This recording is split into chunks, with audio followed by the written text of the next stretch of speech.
Okay, this is the Screencast part 2 on Sir Gawain and the Green Knight. I wanted to take just a second to revisit our the last section that we read in Sir Gawain with the actual challenge, the game that the Green Knight proposed, because we've already kind of passed over a little bit of that chivalric ethos that we talked about. Okay, so the first thing that is important to recognize is that Gawain realized that the task of defeating the Green Knight, or the challenge with the Green Knight, would have been beneath Arthur, and so he steps up to take his place. So he shows his loyalty to his liege lord by volunteering to take his place for him in the fight. And then we see him carry out the challenge, which is, a large part of their ethos was for them never to refuse a challenge from an equal, never to back down, that kind of thing. And so where we're going to see that roll over or continue on is that there's no doubt in Gawain's mind that he will continue this journey. He will keep his word. He will travel to the Green Chapel, because that's just what they did. They honored any pacts that they made, and they see things through until the end from that chivalric code. So the time begins to pass. After a year is almost up, in late autumn, it's time to send Gawain off on his quest to the Green Chapel. So I just realized that I didn't have the text up. They send him off, and he is, probably wishing that he wouldn't have had to go, or something was going to happen, or the earth just maybe create a massive black hole that he fell into. But that chivalric ethos, that code said he had to. He couldn't bring dishonor on his liege lord, and he can't back down from a fight. He has to be a man of his word and keep his pact. So he gets dressed. He leaves on his mighty horse, Gringolet is the horse's name, just in case you were curious, and heads into the wilderness. And he's going to face many dangers in his trip to the Green Chapel: wolves, dragons, bears, boars, giants. But he always prevails over his enemies. And the weather is going to turn colder and colder and colder. And on one night, very close to Christmas Eve, actually, the desperate and freezing Gawain says a prayer, prays to the Virgin Mary for a warm place to attend Christmas Mass. And so he's there, he's praying, he repents his sins, he crosses himself 3 times. And when he looks up, shimmering in the distance, he sees a white castle. It's kind of glowing. And he's so thankful to God for this miracle that he rushes to the front door, or more accurately, the drawbridge, and he asks for entry. The porter takes him inside, where he meets the host of the house, the lord of the house, who is having a little Christmas celebration of himself, and he invites Gawain to party with him, his wife, who is a young and beautiful woman, and an old hag who is wearing a hoodie that covers all of her features with the exception of her nose. Gawain cannot discern who she is, but she is also there at the party. And so they drink and they party until late in the night, when Gawain finally goes to bed. So 2 more days are going to pass pretty much like this. They're going to drink, he's going to sleep, and then one day Gawain realizes that it's only 3 days until he has to leave to go and face the Green Knight in order to keep his pact. So he tells his host, he's like, I cannot stay any longer. I have this trip I have to go on, like I'm honor bound to do it, and I've got to go. So the lord of the house is, he's like, dude, you don't have to leave so soon. If you just hang on for a couple of days, and stay and party with us a little bit longer. And Gawain is like, I can't because I have something I have to handle. And he says, and so the Lord asks him, what it is that would drag him in the depth of winter on this journey. And so Gawain says, "What you ask, you shall now know. A most pressing matter pries me from that place. I myself am summoned to seek out a site, and I have not the faintest idea where to find it, but I must find it, I must, by the first of the year, and not fail for all the acres in England, so the Lord help me.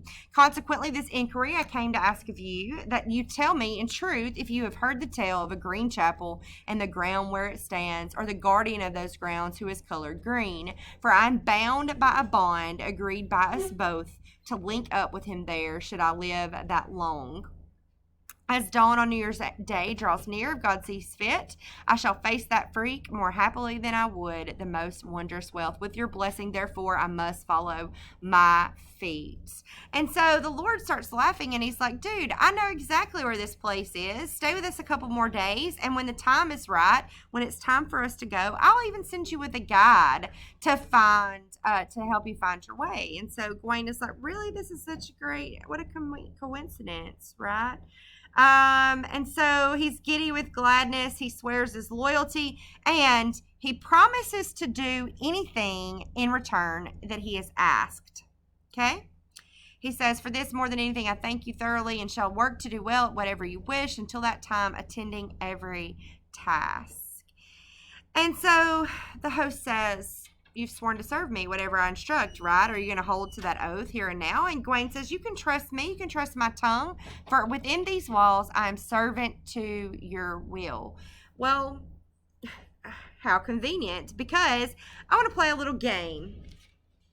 Tomorrow, I'm going to go out hunting, and you're going to stay here and hang out with my wife all day while I'm gone. Okay?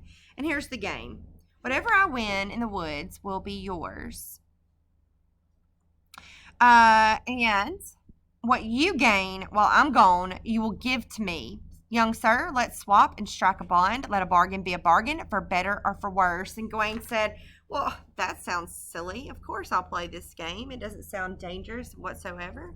And so agree. They shake on it, and Gawain goes to bed agreeing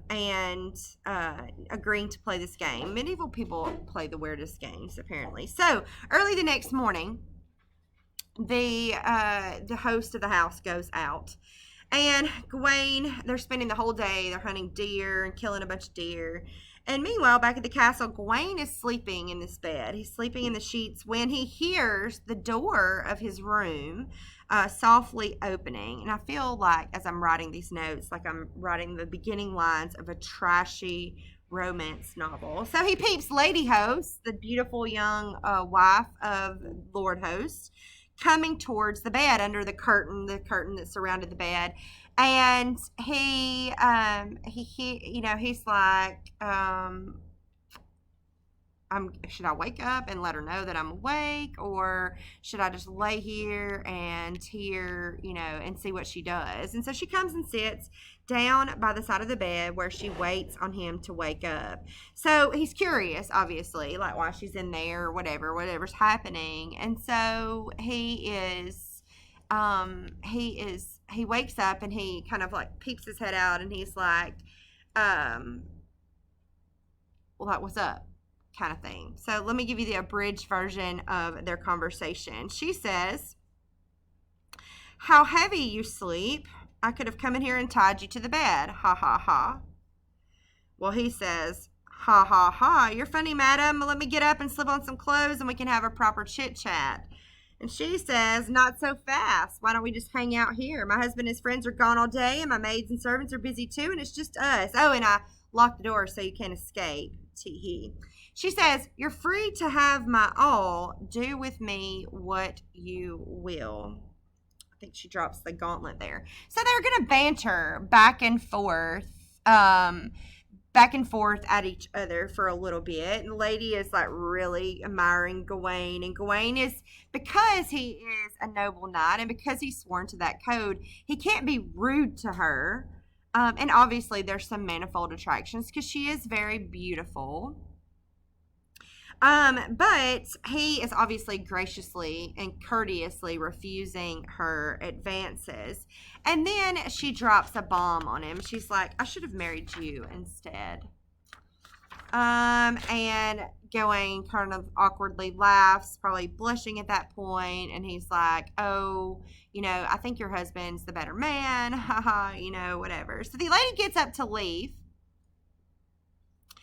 and she stops herself, and she accuses the knight of not being the real Gawain.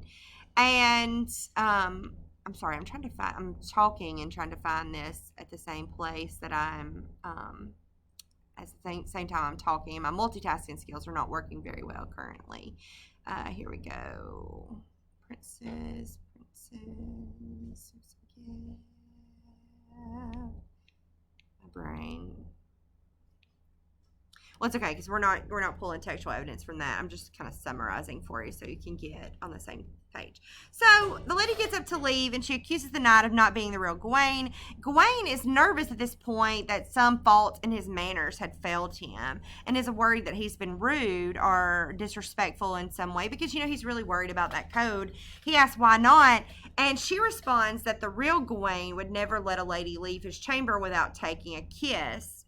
So Gawain said, "Well, let it be as you wish. I shall kiss at your command as becomes a knight." Let me point out here that this kissing business was pretty standard back then. We're not talking about like the full-on tongue variety, more like just a peck. Plus, someone higher in status than he had commanded him to do it. So he couldn't just not do it. It wasn't out of lust or affection. It was just like this lady host has said, "Give me a kiss," and he cannot disagree. So he grants her command with one kiss. So Lord Host has been out all day.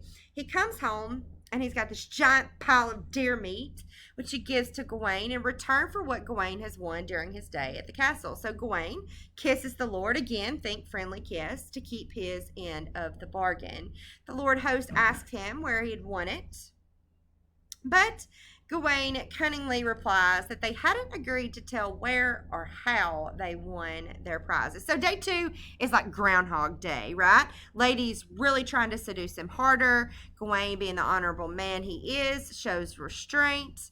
All he accepts on day 2 is 2 kisses.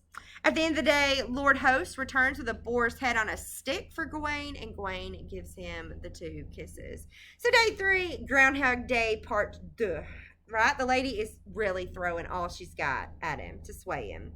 They have this long conversation during which Gawain is going to receive 3 kisses. Then the lady asks Gawain for a love token. So let me explain the whole love token principle. So it was not uncommon. We talked about, I think in our original introductory notes, that there was this whole concept of that the forbidden love ideal, that kind of like a fair kind of love where they would write secret notes to each other, like, and frequently married women would have these affairs with the knights, and it was all the secret hush hush business or whatever. But it wasn't uncommon for a lady to show favor with a knight by giving him a token. Most of the time that was a piece of clothing or cloth or something that he could wear with him when he went into competition or ride into battle. Like a scarf or a silk handkerchief or something like that. And so that's really what she is asking him for, is a token, so that after he is gone, she will have something to remember him by. So he says, "I can't do that, ma'am, because I have nothing to give you. I have nothing of any value to give you." So Lady Host then offers to give him a ring, which he also refuses on that same principle. "I don't have anything valuable to give you in return, so I cannot do that." So Lady Host comes back with the 3rd time and says, "Okay, well, since you won't take this ring because it is so valuable, will you please give me, or will you take this sash that I wear around my waist?" So this girdle that she's wearing, and girdle, I want you to think like scarf, not really like a girdle like this pulling her waist in.